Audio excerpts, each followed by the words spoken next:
Uh-oh, Father's got notes out. Maybe? There we go. All right. Sometimes the technology likes to throw me. So in our first reading today, we heard something very odd, and I'm not sure if you caught it. But it refers to Cyrus, the emperor of Babylon, as the Lord's anointed. This would be shocking for a Jewish person to hear. And it should surprise us too, because the word in Hebrew for anointed one is Messiah. It's what they used for their kings, and it's what we use for Jesus Christ. But that is the word that Isaiah used to describe Cyrus. And what's even more shocking about this reading is that this is 170 years to 200 years before that actually happens. This was written before the Babylonian exile happened, and Cyrus is the one who ended the Babylonian exile.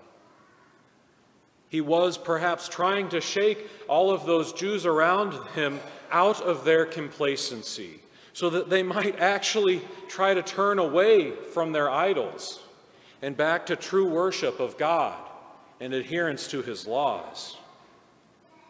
But it didn't work, and Israel was conquered, and the Babylonian rulers exiled the people to a different land, to Babylon. And eventually, when Cyrus became the emperor, he took a different approach and sent them back home.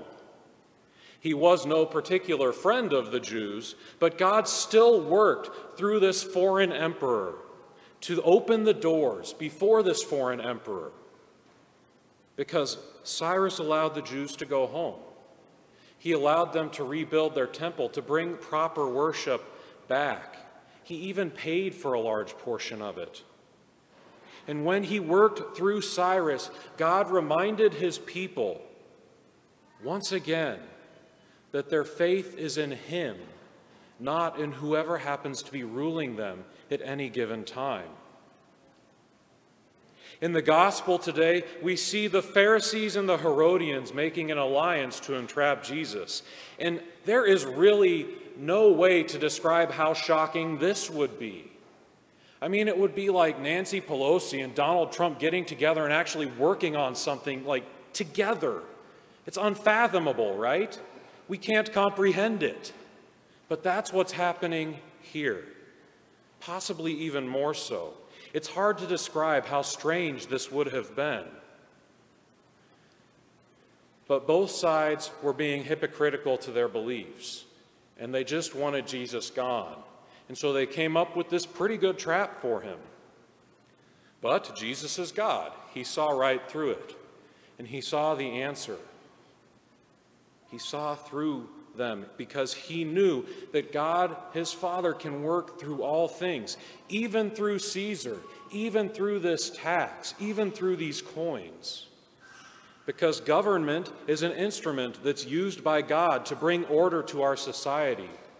And so government has a legitimate and God-given authority over us when it exercises its power in accordance with the moral law. You see, what both sides failed to see in the gospel today was that it's not just an image of Caesar on that coin. There is also the image of God, because the image of God dwells within each and every person. You know, we say that children are images of their parents. And if you had looked at me back when I had hair, I was a spitting image of my dad, right? Like, I'd answer the phone and people would get confused. They'd call me, "Oh, hi, Alan." It's like, I'm not Alan. This is his son, Matt. I'm Father Matt now, but, you know. A spitting image, right? Well, then later on, my mom's side decided to take prominence, and now I look like my uncles, you know, very shiny up top here. But every human being bears at a much deeper level the image of God. Just like we bear the image of our parents, we bear the image of God. And not only do we bring God to all of those around us when we go out into the world, but we encounter God in all of those around us when we go out into the world. And if we fail to see the image of God in all of those around us, then we will also fail to recognize that God is always in control.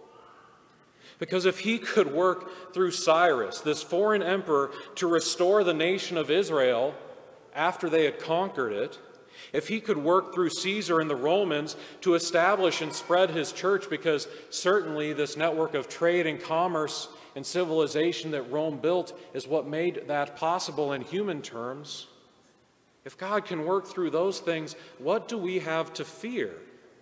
Do we have to fear that our favorite presidential candidate fails to get elected? And I'm sorry, but from a Catholic perspective, everybody that we have as an option is a dumpster fire, okay? Both of them support evil policies that are at odds with church teaching. But if we place our identity with our politics, then we have ceased to place it in God.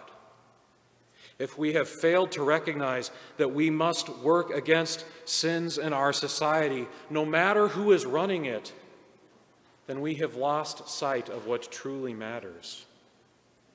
As Catholics, the things we cannot continue to allow in our society, we must work against these things every chance we get, is the direct murder of our children through abortion.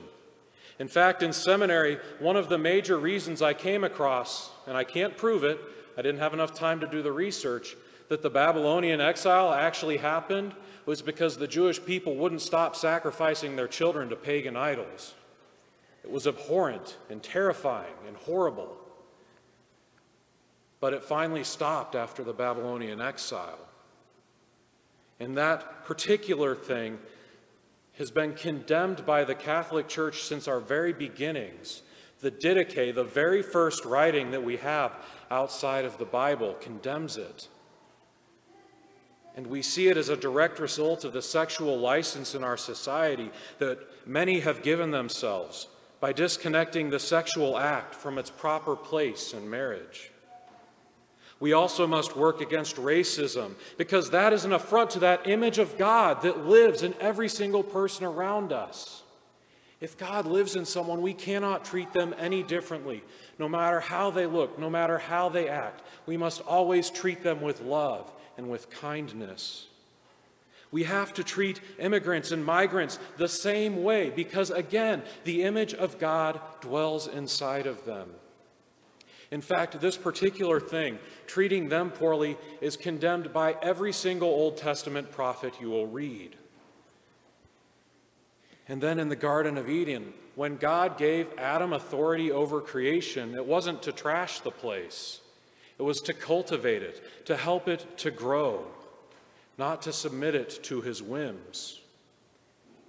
And so these are the things that we Catholics need to stand up for. All of these things. Every single one of them. And so we do our best. We pick the candidate that will help us do the best. But we always keep sight that nothing in this world is perfect. And that we were always looking to heaven, to God. We do not seek our own goals and our own causes. Instead, we strive to be good stewards of what God has given us, good stewards of our gifts and of our resources. We strive to see the image of God in each person around us so that we can serve them and imitate our Savior just as he washed the feet of his disciples at the Last Supper. We should strive to be like Mary, this image right here. It's the image for our new stewardship year. It's entitled Fiat, Thy Will Be Done. That is how we must answer each of these things that God has called us to do.